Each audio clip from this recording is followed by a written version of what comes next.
नमस्कार। आज इस वीडियो में पेडागॉजी ऑफ सोशल साइंस पे हम बात करेंगे। आपको यह मालूम है कि एक सामाजिक विज्ञान एक बड़ा ही विस्तृत सब्जेक्ट होता है और उसका यह विस्तार उसके अंदर समाहित होने वाले अन्य विषयों की वजह से हो जाता है। जैसे उसके अंदर इतिहास हैं, भूगोल हैं, नागरिक शास्त्र हैं, अर्थशास्त्र हैं, आर्ट्स एंड कल्चर हैं, राजनीतिक विज्ञान है इत्यादि।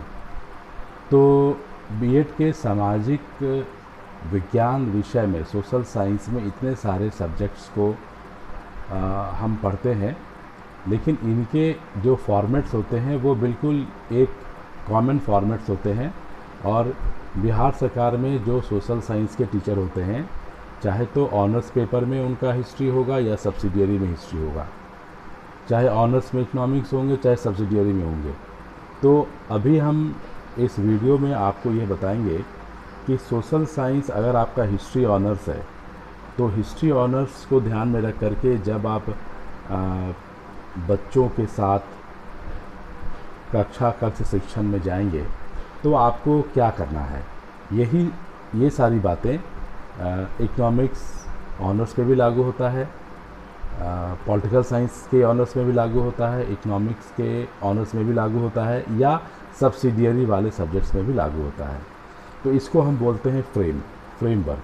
तो अभी हम आपको एक बेसिक इन्फॉर्मेशन देंगे, फिर हम जैसे जैसे हम इसमें आगे बढ़ेंगे वैसे वैसे हम इसके फ्रेम, इसके फॉर्मेट, इसका जो डिस्प्ले करते हैं हम क्लासरूम में, वो इसके मेथड एंड मेथोलॉजीज़ पर हम बात करेंगे, जो फर्स्ट ईयर और सेकेंड ईयर दोनों के लिए इक्वल होगा।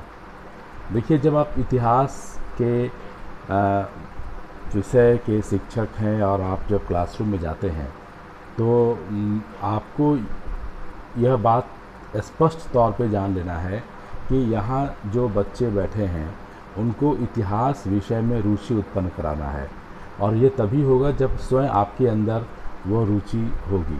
तो आपके अंदर रुचि उत्पन्न कैसे हो, इसके लिए ज़रूरी है कि आप क्लासरूम में जाने से एक दिन पहले आप एक बृहत योजना बनाएं, जिसको हम पाठ योजना बोलते हैं। तो पाठ योजना बनाते समय जैसे सबसे पहले तो आपको जिस क्लास में आप जा रहे हैं, 7th के क्लास में जा रहे हैं, तो उसमें इतिहास के कौन कौन से इकाई हैं उनकी एक सूची बना लें, 1 2 3 4 5। और अगर आप सूची बनाते हैं तो ancient history, medieval history, modern history करके अगर आप चिन्हित कर देते हैं तो बड़ी अच्छी बात है। तो एंशिएंट हिस्ट्री में अगर आपने सीक्वेंसिंग किया तो आप अपने कॉपी में एंशिएंट हिस्ट्री का जो उसके अंदर शीर्षक इकाई योजना का दिया है उसको आप सूचीबद्ध कर लें। मिडाइवल का है तो उसको सूचीबद्ध कर लें, मॉडर्न का है उसको सूची कर लें। देखिए, कभी कभी क्या होता है कि जो स्तरीय एनसीईआरटी की जो स्तरीय पुस्तकें होती हैं, यदि आपने उसको आधार बनाया है तो उसमें वो बिल्कुल एक सिस्टमेटिक तरीके से एक तारतम्यता के साथ अपने शीर्षकों का विभाजन किया है। उसमें एंशिएंट है, मिडाइवल है, मॉडर्न है। लेकिन अन्य पुस्तकों में कभी कहीं पर एंशिएंट दिया है, कहीं मिडाइवल दिया है, कहीं मॉडर्न दिया है। नहीं, आप बिल्कुल बच्चों को क्लासिकल टाइम से स्टार्ट करके मॉडर्न टाइम तक आएंगे। ये पहला काम आपको करना है। ये योजना भूगोल पे भी लागू होती है, नागरिक शास्त्र में भी लागू होती है, अर्थशास्त्र में भी लागू होता है, और इसके अंदर और जो भी विषय है उस पर लागू होता है कि आप सबसे पहले सीक्वेंसिंग कर लें। सीक्वेंसिंग करने के बाद सपोज़ करिए कि आपने इतिहास में वो पहला एशियन हिस्ट्री का वो पहला टॉपिक्स आपने लिया है, और उसके अंदर आपने अगर हड़प्पा कालीन संस्कृति पर आपने पहला इकाई तय किया है, तो अब इसको एक हड़प्पा कालीन संस्कृति के लिए क्या करना है आपको। बच्चे तो जानते नहीं हैं उस युग के दौरान कैसा जीवन यापन था, क्या संस्कृति थी, कैसे रहन सहन थे, वो तो आप इमेजिन करते हैं, उसकी एक श्रृंखला आप बनाते हैं। तो सबसे पहले तो आप उस हड़प्पा कालीन संस्कृति की एक पाठ योजना बनाएं। पाठ योजना में आप यात्रा तय करें कि मुझे यहाँ से पूरा एक परिक्रमा कर लें। जैसे आप मुझे पटना से मान लीजिए आरा जाना है, तो मेरी परिक्रमा तय है कि ठीक है हम स्टेशन जाएंगे, वहाँ से ट्रेन पकड़ेंगे और हम ट्रेन से आगे की ओर जाएंगे, फिर स्टेशन पे बीटा आएगा, बीटा से आगे फिर आरा आएगा, या बीच में हॉल्ट्स भी आ सकते हैं, लेकिन किसी हॉल्ट्स पे उतरेंगे नहीं। इनको हम चिन्हित कर लेंगे कितने हॉल्ट्स हैं, कितने मेजर स्टेशन हैं, और आरा दानापुर स्टेशन से कितना किलोमीटर की दूरी है, तो इसकी पूरी गणना हम कर लेंगे।